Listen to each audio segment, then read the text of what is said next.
Have you noticed that worldwide tension seems to be increasing? That uneasy feeling that something terrible might be about to happen? Well, you're not alone. Despite reassurances from world leaders, things are not improving. In fact, they seem to be getting worse. Housing, transportation, even food are slipping out of reach for more people every single day. And there's a growing world power that isn't interested in peace or prosperity. Quite the opposite. Do you remember where you were on September 11th? I was 9 years old, driving from Washington, D.C. to Virginia with my family. I'll never forget hearing that airplanes had crashed into buildings and realizing we had barely escaped D.C. when one hit the Pentagon. Was it an accident? Plane malfunction? Few suspected that Islamic terrorists from halfway around the world were responsible. The world is shrinking. The oceans no longer protect America as they once did. 9/11 may have jolted us awake, but just briefly. In its wake, America sprang into action. The TSA appeared almost immediately. Remove your shoes, no liquids, step forward for the body scanner. These measures, though cumbersome, reassured us. Deep down, we knew Islamic terror would now be part of our daily lives. The enemy we fought for so long was no longer across the ocean. They were here, hiding among us, waiting for their next opportunity. This reality required new tactics. America hadn't fought covert wars on its own soil in decades. We needed help, an ally who had walked this road before. Besides America, only one nation has consistently withstood radical Islamic jihad. That nation is Israel. From its founding, it has faced relentless threats and survived. Israel has battled the same evil that struck America on 9/11 and prevailed. While America wrestled with new threats, Israel stepped in to help, providing intelligence on Al-Qaeda, jump-starting America's war plans. The war on terror had begun. America invaded Afghanistan, then Iraq. The Taliban harboring Al-Qaeda and Osama bin Laden fell in months, but what followed was grueling. IEDs, urban warfare, plummeting support at home. The war in Afghanistan lasted 20 years, ending with an embarrassing withdrawal, a reminder that Western memory is short and hatred runs deep. Israel, however, cannot withdraw. Their war is for survival. Every day, every moment, Israel must maintain absolute readiness. Weakness is exploited immediately. Their enemies, Hamas, Hezbollah, Islamic Jihad, Iran, ISIS, Al-Qaeda, are embedded within their borders. Every major city hosts sleeper cells. Israel's counter-terror expertise, honed under extreme circumstances, is now vital to the free world.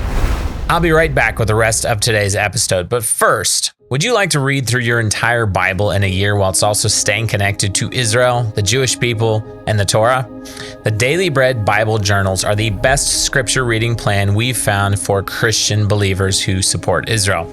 They divide each day's reading into 4 simple portions: the weekly Torah portion, the writings, the prophets, and a portion from the New Testament. Each day includes both the regular calendar date and the Hebrew calendar date, plus space to jot down your favorite verse or just some thoughts from that day's reading.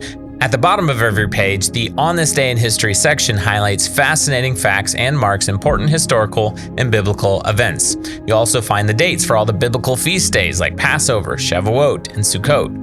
Right now, you can order Daily Bread Bible journals from our store by clicking the link in the description below. We even have special children's editions available as well. The Daily Bread Bible journals are hands down the best annual scripture reading plan we know of for Christians, and they're a favorite amongst our staff. It's such a meaningful way to connect with Israel, the Jewish people, the Hebrew calendar, and the roots of your faith. Click the link in the description below to order a Daily Bread Bible journal today for yourself, your children, or for the whole family. October 7th, 2023 was a day that forever changed the course of history. Most Israelis were celebrating Simchat Torah, the final day of Sukkot and one of the most joyous days on the Jewish calendar. But across the border wall in Gaza, trouble brewed. Israel's wall is not just any wall. Standing 20 feet tall with sensors, cameras, and radars, it extends deep underground with concrete and sensors to detect tunnels. It reaches into the Mediterranean to prevent maritime attacks, and it's even equipped with remote-controlled weapons. Hamas had gathered intelligence for years, disguising operatives as workers. This allowed them to breach Israel's defenses on October 7th. Israel's restrictions on imports couldn't stop them. Steel pipes became rockets, concrete became tunnels. At the war's start, over 1,000 tunnels connected Gaza to Egypt. Through them, Hamas smuggled weapons, drones, and even paragliders. The outcome of October 7th remains uncertain. Will Hamas be defeated? Will the Palestinians gain a state? One thing is clear. This is the worst atrocity that has happened to the Jewish people since the Holocaust. Unlike the Nazis, however, Hamas proudly documented their crimes, broadcasting them worldwide. Why advertise their abuse? Consider recent false claims of a Gaza famine.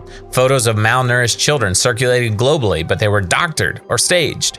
The children were ill for other reasons, and their healthy siblings were cropped out. Misleading images were used to evoke outrage where none existed. Worse, Hamas flaunted images of hostages Eviatar David and Rome Braslavsky, echoing Holocaust horrors, and yet the world largely ignored it. According to many, these Jews deserved their fate, dragged from their homes, humiliated in tunnels built with funds meant for civilians. Canada, Britain, Australia, France, and a growing number of other countries did not stop there. They've called for a Palestinian state that would include Gaza and pre-1967 territories. They've demanded strategic highlands that the Palestinians could use to target Israel's population centers and Ben Gurion Airport.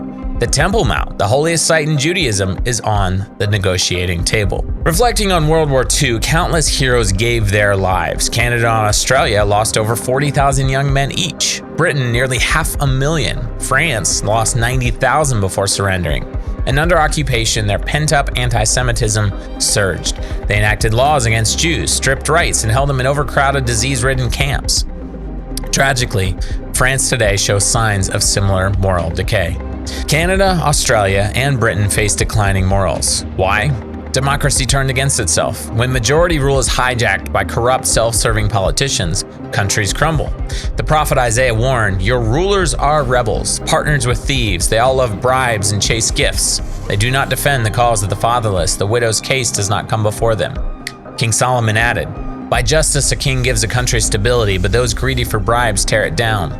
One of Hamas's key allies is Qatar, pouring billions into energy and education projects in Western nations. This funding infiltrates culture. The Qatari royal family now owns more private land in Great Britain than the British royal family. The world is changing rapidly. London and New York, financial powerhouses, may both soon have Muslim mayors. Immigration continues at a dizzying pace. 15 years ago under Obama, cracks were visible. Today, the shift is undeniable. We face horrors the world has never seen, but also the potential for very glorious days ahead. We have two choices. Are we going to retreat in fear, letting darkness sweep over us like France in World War II? Or are we going to stand in the gap? Days ahead will be hard. As Christians, the Bible warns us that we will face hatred and persecution for our faith. Many will fall away, but those who endure will be saved. Like Egypt preparing for famine, this is our time of preparation. Be grounded in your faith. Know why you believe what you believe. I encourage you to come to Israel with us. Our trips strengthen faith and biblical understanding. We experience places that other tours avoid, like Shiloh, where the tabernacle stood for 369 years. Elon Moreh, where God instructed Abraham to survey the land and he promised him a covenant that would be everlasting. Hebron, resting place of Abraham, Isaac, and Jacob. These sites are threatened if Palestinians gain a state. Come and join us, take a stand, and thank you for listening.